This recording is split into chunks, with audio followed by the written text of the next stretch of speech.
विरोधी आप पर बाहरी प्रत्याशी होने का आरोप लगा रहे हैं। इस पर क्या प्रतिक्रिया आपकी है कि जो सभाओं में भीड़ उमड़ रही है वो वोट में तब्दील होगा? कुछ विजन है आपको रीगा को लेकर के? रीगा में क्या एक इंडस्ट्री रीगा चीनी मिल ही काफ़ी है या फिर? नमस्कार, आप सीतामढ़ी लाइव देख रहे हैं। मैं हूं राहुल। मेरे साथ इस वक्त रीगा विधानसभा सीट से चुनाव लड़ रहे भाजपा के प्रत्याशी वैद्यनाथ प्रसाद जी हैं। इनसे हम चुनावी मुद्दों पर आज बातचीत करेंगे। स्वागत है आपका सीतामढ़ी लाइव पर। सबसे पहले तो हम आपसे ये जानना चाहेंगे कि 20 वर्ष की आयु में आप पहली बार मुखिया बने और तब से लेकर आज तक आपका लंबा राजनीतिक सफ़र रहा है। इसको आप कैसे जनता के बीच रखेंगे? मेरे गांव में अप्रैल महीना था, 2 बजे आग लगने की घटना घटी। एक बच्चा जिंदा जल गया, 32 लोगों के घर जले और मैं उसी दिन ये तय किया कि आम लोगों के लिए काम करना जीवन का लक्ष्य हो और मैं तब से सार्वजनिक जीवन में अपने को समर्पित किया। मुखिया बना, प्रमुख बना, जिला परिषद का उपाध्यक्ष बना, फिर मैं शिवहर जिला परिषद का सदस्य बना, फिर विधान परिषद का सदस्य बना और भिन्न भिन्न दायित्व का निर्वहन करते हुए सार्वजनिक जीवन में काम कर रहा हूँ। और मुझे इस बात का संतोष है कि मैं आम लोगों के सुख में दुख में उनके साथ खड़ा रहता हूँ, खड़ा रहने का चेष्टा करता हूँ। मुझे आत्म संतुष्टि मिलती है। कितने सालों से आप राजनीति में हैं? मेरा तो राजनीतिक जीवन 49 वर्ष का हो गया। मैं 76 में आ गया था। मुझे ये सुनने में आया है कि आप पर आज तक एक भी प्राथमिकी दर्ज नहीं हुई है। ये कैसे संभव है?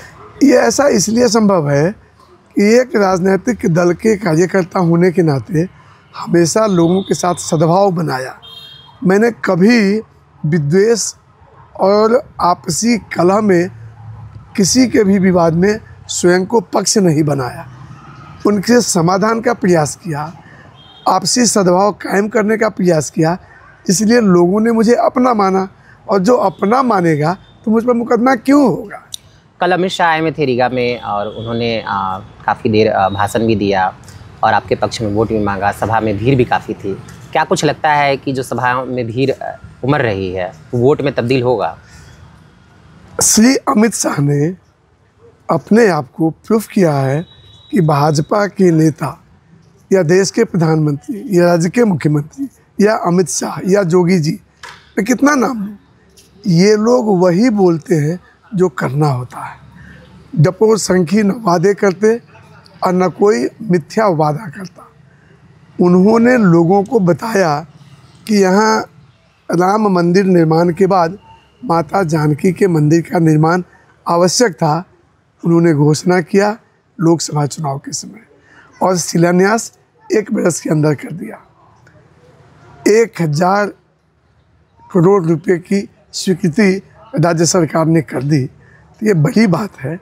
और चूँकि नरेंद्र मोदी की सरकार, नीतीश कुमार जी की सरकार ने आम लोगों के जीवन स्तर को सुधारने के दृष्टिकोण से जो जन कल्याणकारी योजनाएं लाई हैं उसका व्यापक असर है। गांव में गरीब परिवार और महिलाओं ने जिस तरह का संकल्प लिया है, आप जब गांव में जाएंगे तो आपको खुद आश्चर्य होगा कि नरेंद्र मोदी और नीतीश के प्रति किस तरह का लोगों के मन में भरोसा है, विश्वास है। इसलिए कल जो लोग आए थे वो एनडीए के वोटर आए थे, कोई दर्शक आए नहीं थे। और चूँकि बहुत कम समय में यह कार्यक्रम हुआ, लोगों को तो पता नहीं चला। पता चलता तो रीगा की सड़कें जिस तरह से कल भरी हुई थी, वो जाता सीतामढ़ी के तरफ, वो जाता सुप्पी के तरफ, वो जाता परसौनी की तरफ, ये सड़कें भरी जाती। विरोधी आप पर बाहरी प्रत्याशी होने का आरोप लगा रहे हैं। इस पर क्या प्रतिक्रिया आपकी? जिनके पास कोई मुद्दा नहीं होता है वो गैर जरूरी बात बोलते हैं और उनके मन में राहुल गांधी जी की तरह से एक हो सकता है भ्रम हो गया हो कि झूठ को बोलते रहो, कोई तो सच मान लेगा। लेकिन रीगा के लोग उनके इस झूठ और भ्रम में पड़ने वाले नहीं है। उनको कार्यकर्ता प्रतिनिधि चाहिए, उनको ऐसा प्रतिनिधि चाहिए जो मार काट हत्या में भरोसा नहीं करता हो, जो कार्यकर्ता संस्कृति के साथ सार्वजनिक जीवन में अपने को बेदाग रखा हो और उनके लिए काम करने का सामर्थ्य रखता हो। और वैद्यनाथ प्रसाद ने एक कार्यकर्ता के नाते इतने दिनों में खुद को जिस तरह से बना बचा कर रखा, मैं उस तरह से आज भी अपने आप को बन बचा कर रखा हूँ। इसलिए वो जितना भी अनर्गल बोलना है बोले, इससे कोई भ्रम नहीं पैदा होने वाला है। ये बताइए, रीगा में आप जिस तरह से घूम रहे हैं, लोगों का जो समर्थन मिल रहा है, लोगों से मिल रहे हैं, क्या कुछ लगता है? 11 तारीख को एक तरफा वोट पड़ेगा एनडीए के पक्ष में, मोदी नीतीश के संकल्प के पक्ष में।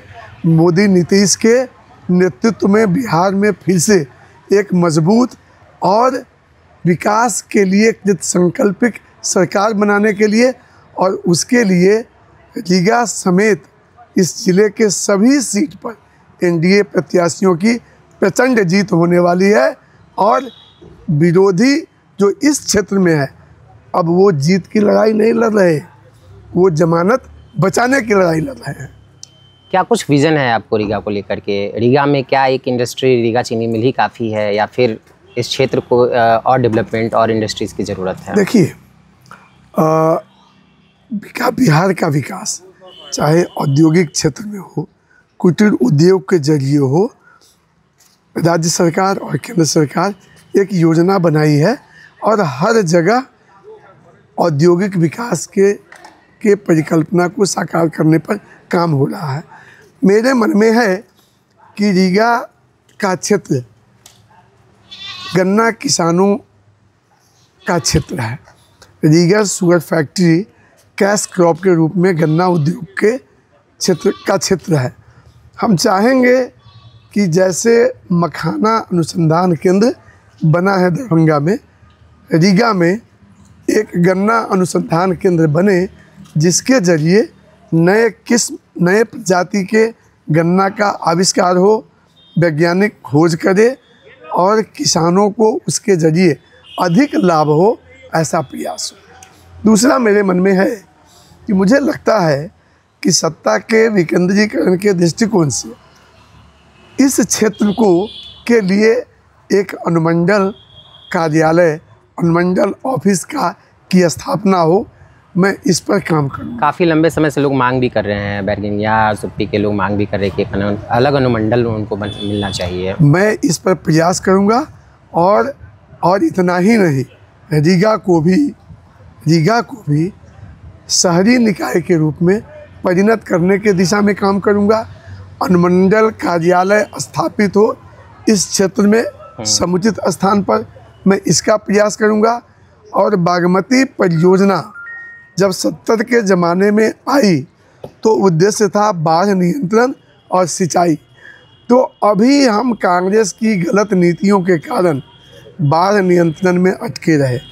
मेरा प्रयास होगा राज्य सरकार के जरिए, केंद्र सरकार के जरिए बागमती परियोजना का जो मूल कॉन्सेप्ट था, फ्लड कंट्रोल एंड इरिगेशन, बाढ़ नियंत्रण और सिंचाई, मैं इस प्रोजेक्ट को लागू कराऊं ताकि बाढ़ के समस्या से भी निजात होगा, किसानों को आवश्यकता अनुसार खेती के लिए पटवन मिलेगा और बाढ़ के कारण, बरसात के कारण जो गैर ज़रूरी पानी है वह चैनलाइज होकर के निकल जाए, फसल को नुकसान नहीं हो। सुप्पी का बहुत सारा इलाका है जो बागमती नदी के कटाव से ग्रसित है और कई मकान समा जा रहे हैं। अभी हाल ही में एक सरकारी विद्यालय जो है उसका भी भवन क्षतिग्रस्त हो गया था बागमती कटाव के कारण।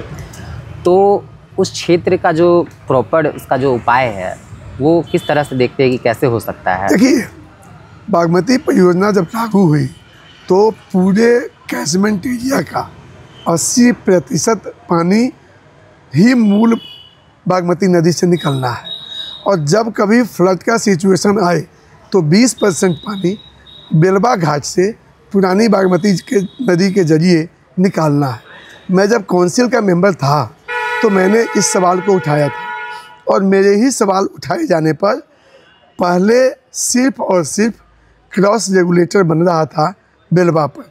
मैंने कहा मोतिहारी से हम बेलवा के जरिए सीतामढ़ी को जोड़ें सड़क मार्ग से, और इसीलिए बेलवा घाट पर सड़क पुल के साथ साथ क्रॉस रेगुलेटर बने, परंतु उसमें कई काम होने बाकी हैं। मैं चाहूँगा, मेरा प्रयास होगा कि यह प्रोजेक्ट पुरानी बागमती के उड़ाही के जरिए क्रॉस रेगुलेटर के जरिए पानी को कंट्रोल करना और निकासी करना का काम हो, ताकि बाढ़ के समय कम दबाव हो और कटाव से गांव और घरों को बचाया जाए।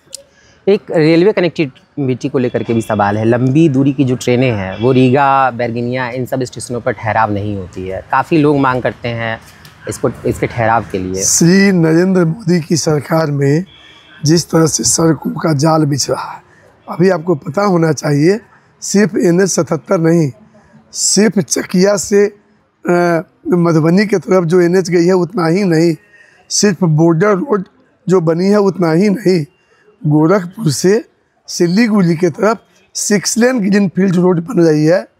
अब बताइए, जब आधारभूत संरचना बनेगा तो हमारा कितना विकास होगा। एक अलग से dedicated corridor Ayodhya to Sitamarhi railway का बन रहा है, हमें कितनी सुविधा मिलेगी। तो जिन स्टेशनों पर ठहराव की ज़रूरत है, हम अपने माननीय सांसद के साथ मिलकर इस पर भी काम करेंगे। तो ये है मेरे साथ रीगा के भाजपा प्रत्याशी वैद्यनाथ प्रसाद जी, जो अपनी बातों को रख रहे थे। आप देख रहे हैं सीतामढ़ी लाइव। धन्यवाद। बहुत धन्यवाद, नमस्कार।